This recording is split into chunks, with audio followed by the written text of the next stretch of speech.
Hi everyone, my name is Jim. I'm Marnay, and this is my first debut video. So Marnay's a little nervous to be on camera, so we decided to kind of do an interview for her first video.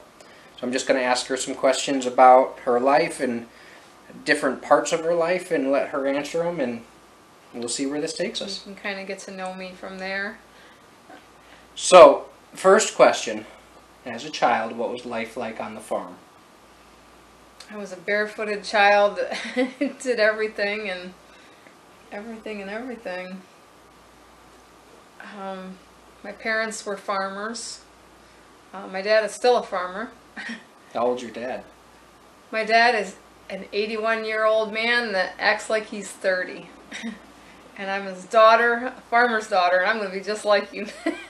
No kidding, her father's still throwing hay. Yes. What kind of animals did you have on the farm?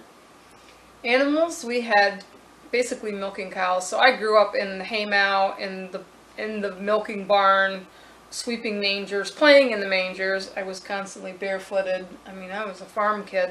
Drank whole milk from the bulk tank growing up. I mean, I think it's made me a healthy girl. All right. So, as a child, you had an injury. Why don't you tell us about that? As a child, I had a sad but true farming accident. My parents were farmers. My mother, there was me and an older sister, and my mother had laid down to take a nap, and us kids were kind of at play, I guess.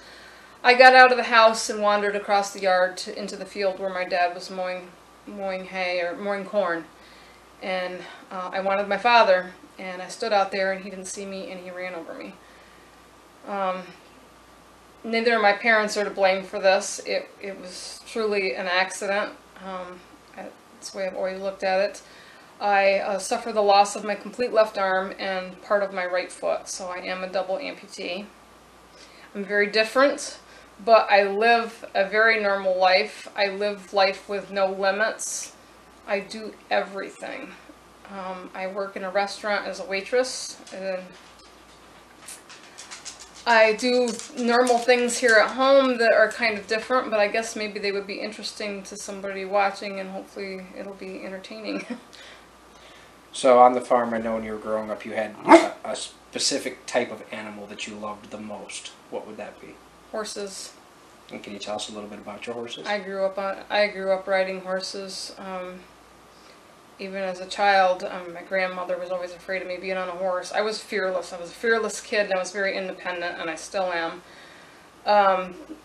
I've had horses throughout my life. I can saddle and bridle my own horse by myself with no assistance. I mean, I've had my share of thrills and spills on horseback. I even got hit by a car when I was 20 years old. Put me in the hospital for a couple of days, but... So you were 20 years old and you got hit by a car on a horse. Why weren't you in a car?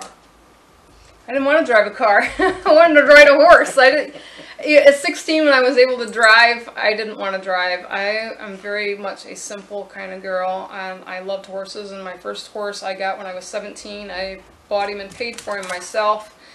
I didn't want a car. I rode that horse everywhere. I rode him to town. It was like my vehicle. But I'm a country girl. That's the kind of thing, I guess. I don't know. I'm very simple. All right. So what are some of your passions in life now? My passion is sewing. I started sewing probably 10 years ago and got pretty passionate about it. My mother used to be a seamstress in a factory making women's underwear. So she pretty much was on a machine all the time, knew a lot about sewing machines. But got me started making bags, tote bags, and I kind of progressed from there. I really grasped it and ran away with it. So I started my own creation, Broken Wing Bags and Baggage. You can find it on my Facebook page, or on Facebook under Broken Wing Bag and Baggage. I make a lot of We'll put a link things. in the comment. Yeah. All right. So what else besides sewing? What do you drive? I drive a Jeep, and I love it. I grew up on motorcycles. I've been around motorcycles, but I could never drive one, so Jeep is probably the closest thing in a versatile vehicle that I could ever have. Taking the top down, the wind in my hair, the freedom feel. Same way with on horseback. So, over the years of knowing you, I've realized that there's really not much you can't do despite the amputee. Yeah. Do you have any funny amputee stories that you'd like to share? Oh God. Growing up, I grew up with a prosthetic arm that was really not ever beneficial to me. It was kind of ugly and plastic, and it had hooks on it. I grew up with the name Captain Hook, One Arm Bandit, different things. I was a weird kid growing up, and I hated that prosthetic. And my grandparents made me wear it when I was a kid. My grandparents was a big part of raising me. But I was 13 years old. I finally asked my father, do I have to wear this thing? And he said, not if you don't want to. I never wore it since. I hated it.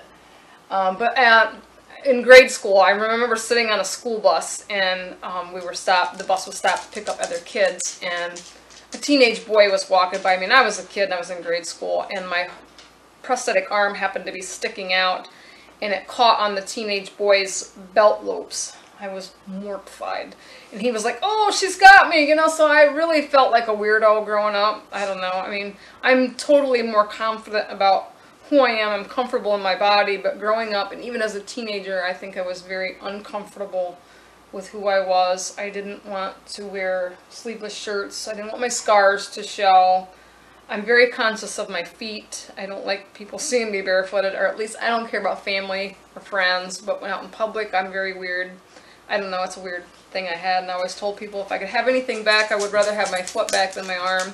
Not having an arm doesn't bother me, but growing up as a teenager, the scars, I always worried about people staring at my scars, but I got my first tattoo when I was 20 years old, and I thought that would maybe make it prettier, I guess. I don't know, but I'm very comfortable with who I am. It doesn't bother me. And I tell people I'm stuck in this body, and I'm stuck in this body for a reason. Maybe it's to, you know, show people how to, you know, appreciate what they have, I guess. I don't know. Or teach somebody, be a good role model. I don't know. So I've noticed one thing with you that kind of stands out, and that's the importance of family. I'm very family oriented. Very close to my parents, very protective of my parents. Even my siblings, I come Especially from a family her of dad. 6. Yeah, my dad's my hero. But I love my mom too. My mom is great, and maybe you'll get to meet her in a future video. She's a motorcycle mama. She grew up on motorcycles, and she is 71 years old, and she's still riding motorcycles to this day. So that says a lot about my parents. My parents are very strong, very active, and I'm very proud of them. Okay, what's your greatest accomplishment? Oh, this might sound weird, but my greatest accomplishment in my life is getting a prosthetic foot when I was 40 years old. Like I said, I walked the dirt road in life. I never grew up with decent prosthetics. My parents were kind of poor farmers. I walked in a piece of shoe leather. This is Twinton, and you're going to see him in several videos. As my beggar, he's very demanding and commanding, so he doesn't understand why we're doing this. But as I was saying, I walked in a piece of shoe leather, or a leather prosthetic, from my childhood years up until I was in my 30s. And I got a decent prosthetic then, and it was a zipper type. Wasn't anything great, but it freed me up to different things. Growing up, I could never wear flip-flops or sandals or shoes or wear a dress with confidence and be a woman. I was a very weird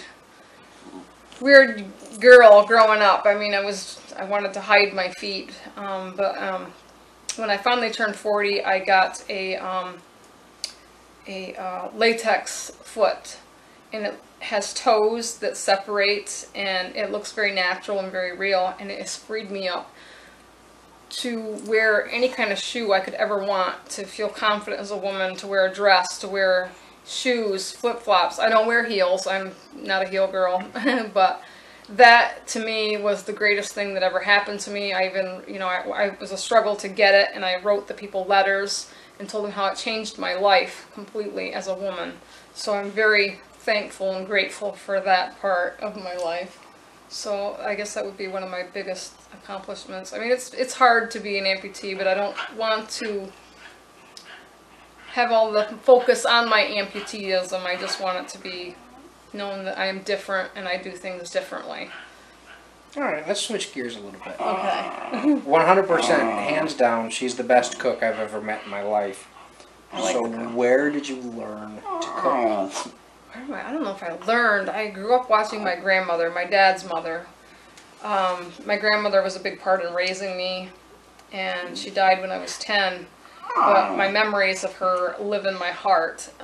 She always was in a dress, always wore an apron, and she always was in the kitchen cooking. So I feel like my grandmother lives in me. But even growing up, my stepmom, she wasn't the greatest cook, but she did her best at taking care of us. But I kind of flourished on my own, I think, watching from my grandmother growing up. And it's just a passion that, you know, was within me that, you know, it was just something I wanted to do. I enjoy it. What's your favorite thing to cook? Dessert. Cakes, cookies, bread. She has a sweet tooth. I do. And it's a wonder I'm not, you know, a lot more. What? Because you're not getting any attention. You're getting awfully noisy over here. All right, so one last thing before Twinkle here shuts us down. Why don't you tell them about some upcoming videos that you'd like to do? Some upcoming videos, I would really love to show you my sewing room, maybe do a tour, maybe do some sewing videos, introduce you to my mom. I would definitely like to get some videos in the kitchen and show you how I manage to cook and bake and do things single-handedly. Like I said, I'm not really wanting to focus on that, but I definitely think I might be interesting. Seeing myself on video and doing things. My mom recorded me one time, and it was very unnatural for me to see myself do the things that I do, because I feel like it's natural, but I see myself through someone else's eyes. So it can be very interesting, I guess, but maybe I'm hoping that you'll find it interesting.